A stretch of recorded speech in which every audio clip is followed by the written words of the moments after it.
Right, I'm just going to get started because it's 12:03 now. So, Psalm 56.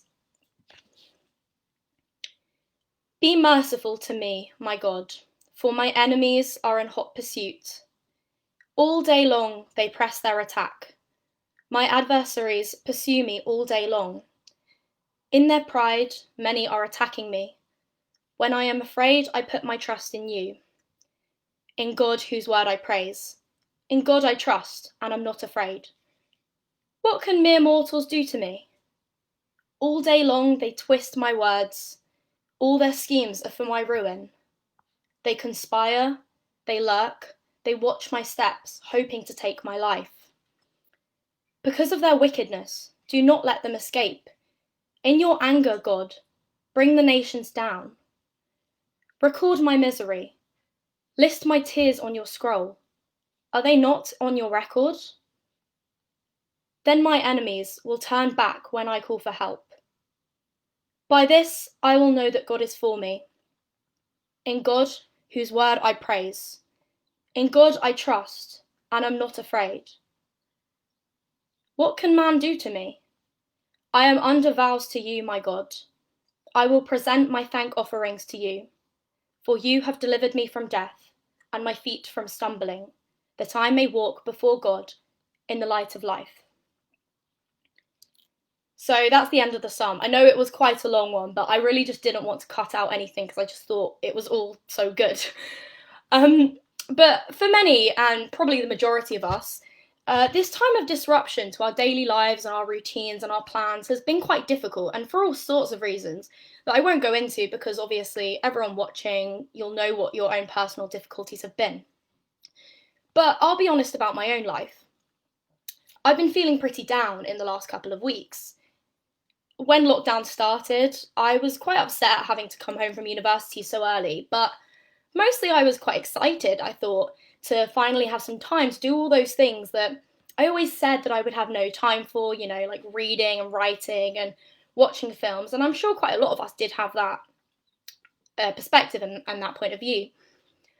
But we're now coming into week 12 of official lockdown, and many of us have actually been shielding for longer than that. And it was really around week 6 or 7 that I hit a bit of a slump.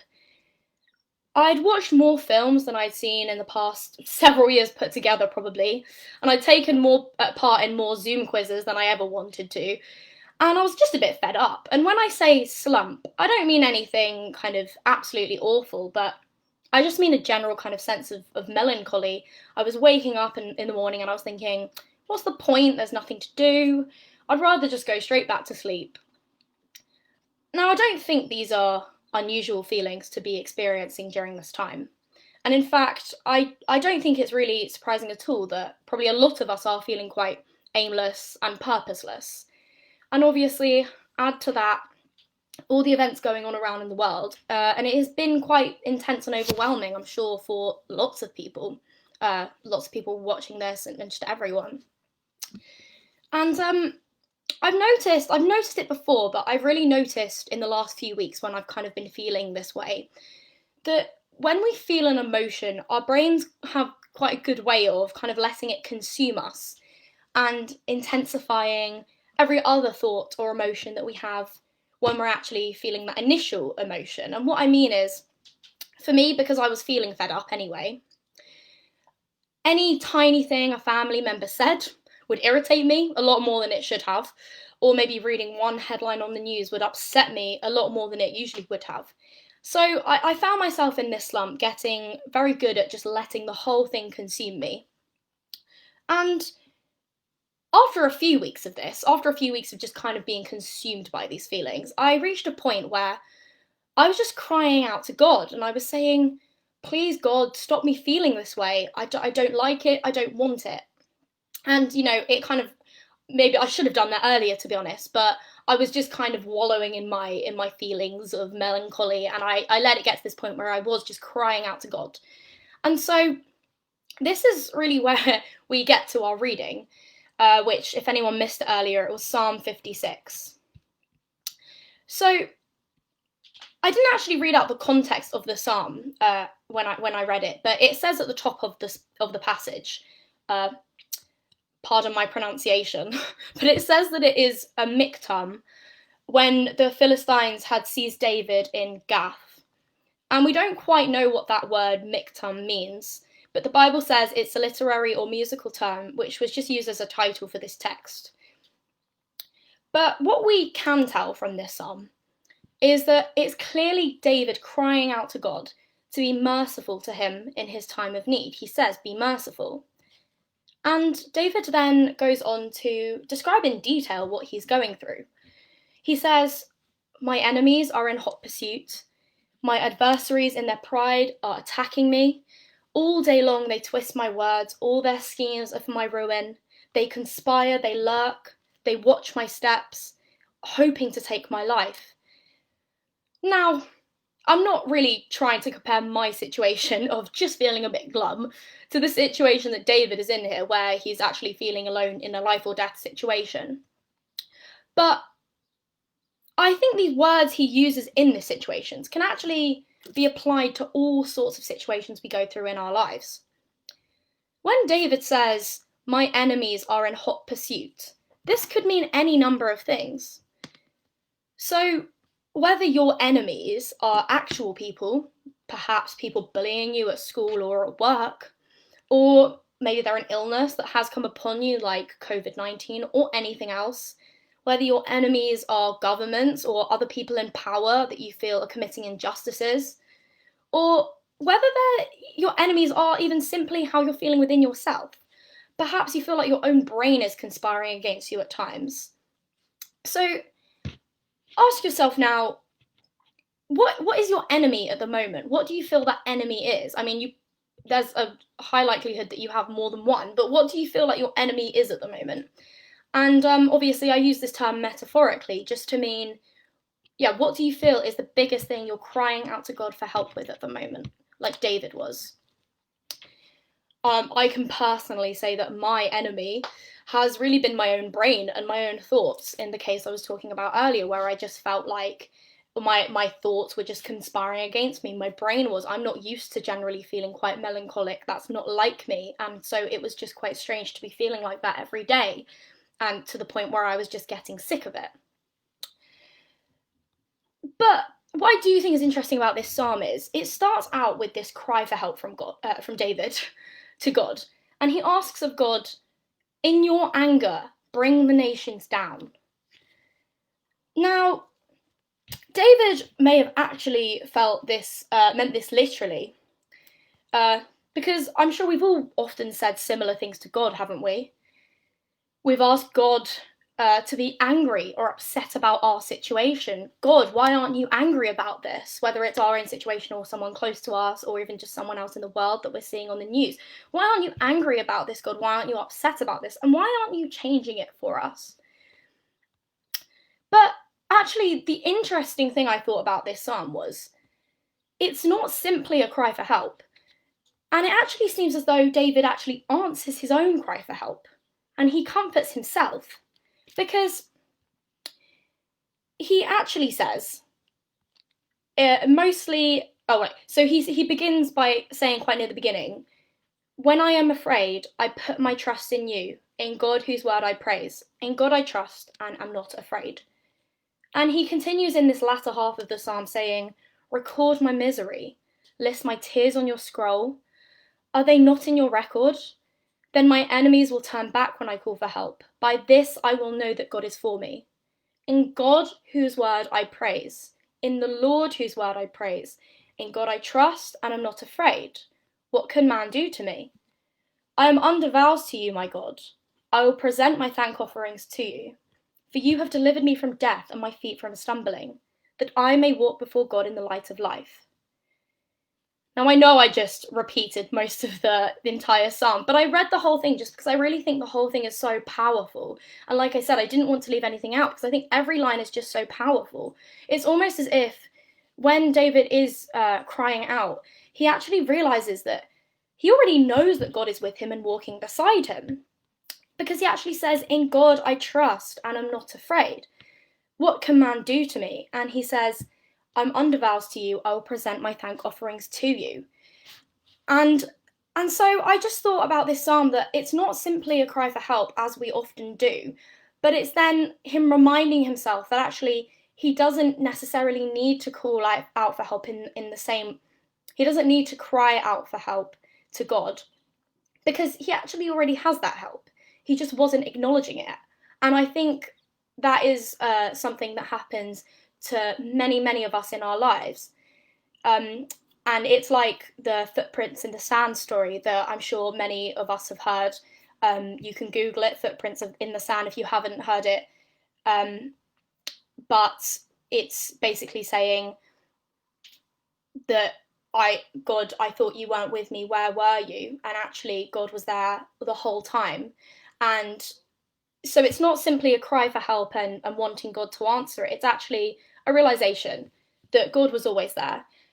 And it reminded me especially of one of my favourite worship songs,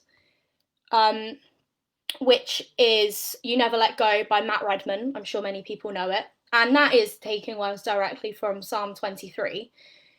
And in the lines of You Never Let Go, this song, he says, I will fear no evil, for my God is with me. And if my God is with me, whom then shall I fear? Whom then shall I fear?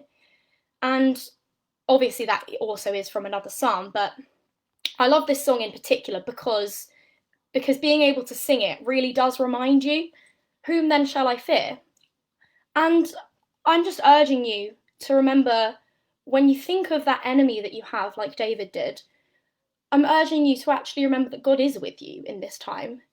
And a line I really liked in particular was when David says, record my misery, list my tears on your scroll. Are they not in your record? God actually takes note and records every single misery we have, remembers them, because God knows us inside and out. And I just urge you to really remember that and have that as a comfort to you when you are facing your enemy, whatever that may be.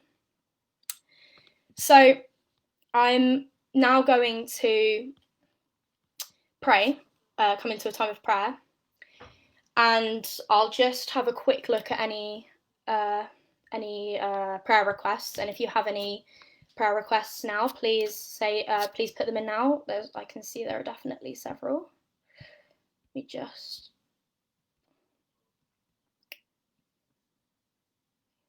Right. So John says, can we pray for people struggling with depression or other mental illnesses likely to be exacerbated by lockdown? Howard says, pray for young people feeling fed up and wondering what's in store for them. For the Father's Day's live stream tomorrow. And Graham says, giving thanks that care homes are looking at ways relatives can visit residents. Oh, that's great. That's lovely. Right. So as I come into this time of prayer now, I'm going to say something that feel free to repeat this after me out loud or in your head. This is just something I like to say to focus myself upon prayer, because it can just help me to stop feeling distracted when I'm trying to pray. So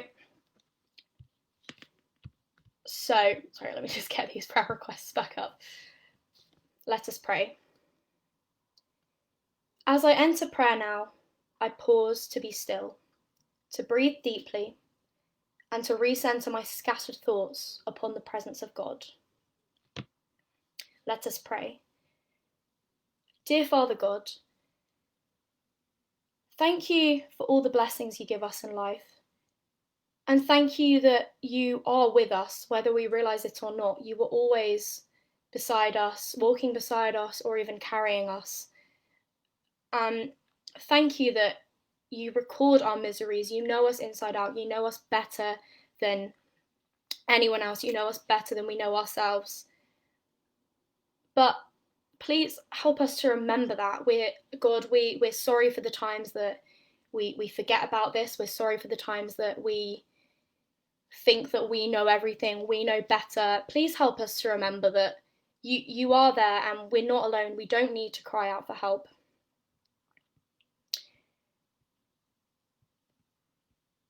Please, God, Please help those who are struggling with mental illnesses such as depression or any other mental illnesses that they're struggling with, especially during this time of lockdown where, of course, many people, it would be those mental illnesses may be exasperated by lockdown, or even people who are developing mental illnesses because of lockdown, because of all sorts of reasons. Please not only send them healing, but also just let them know that you are with them. Again, they're not alone in what they're feeling, and give them that peace and comfort that they need, whether that is simply to speak to you about it, or give them the comfort and courage they need maybe to speak to someone else about it, if that's going to help them. I pray for for young people at the moment who are feeling fed up. Maybe they're in a situation of being in school, going into an important time, exam time at school, or ending that important time, or even students or young people who were maybe going into graduate jobs that now aren't happening because of this. I really pray that, again, you give them that comfort. God, there's not much more that you can give a lot of people other than comfort, but that comfort is enough and is extremely important. Please help them to remember that you are with them and you have a plan for them, even if they feel lost and helpless and it doesn't feel like that you do have a plan for them. I pray for tomorrow's Father's Day live stream service. I pray that through that service you will reach many people, especially perhaps the unreached may discover it through Facebook, and I pray that everything goes smoothly with that live stream. But that being said, on Father's Day can obviously be a very difficult time for people for all sorts of reasons, whether that's because they were a father and they're not anymore, whether that's because they want to be a father and for whatever reason they can't, whether that's because of difficult or broken relationships with their children, or whether that's because they used to have a father and they don't anymore. For whatever reason, please be with those people tomorrow. Please give them the comfort that they need. And lastly, God, I really thank you that care homes are now looking at ways that relatives can visit residents while still being able to social distance with them, but actually that those people in those care homes are getting that contact that they haven't had for so long. And for so many of these people, Lord, they would be confused. They don't really understand what's going on. All they know is that these people who are coming to visit them aren't anymore. And that must be such a difficult and lonely time, not only for those residents, but for the relatives who do know what's happening and do know what's going on. And thank you that is now being able to happen more, that those care homes are able to look at those ways. And thank you, God, thank you so much for those care home staff who are going in as key workers, who are really risking their lives in quite a high pressure situation, but they're really risking their lives for those people who need it the most at this time, for the vulnerable in our society. And thank you really for all those other key workers also, whether those are NHS staff or all sorts of other key workers and teachers at the moment. So, Amen. I'll finish the prayer there. In your name, Amen. I apologise if I've missed any comments or prayer requests. I don't think I have, but if I have, they hopefully will be picked up on Monday's live stream, which I presume there will be a live stream as normal on Monday. So I'm going to leave now. I'm going to give you a reminder to be on the Rayners Lane Baptist Church Facebook page again at 11 a.m. tomorrow. Well, today was 12 p.m, but at 11 a.m. tomorrow for our Father's Day service, and then back on Monday for our 12 p.m. live streams. And yeah, as I leave now, I'll just give you one more kind of encouragement of from what I was saying earlier, which is the end of this psalm. For God has delivered us from death and our feet from stumbling, that we may walk before God in the light of life. Amen. Goodbye, everybody. Thanks for watching.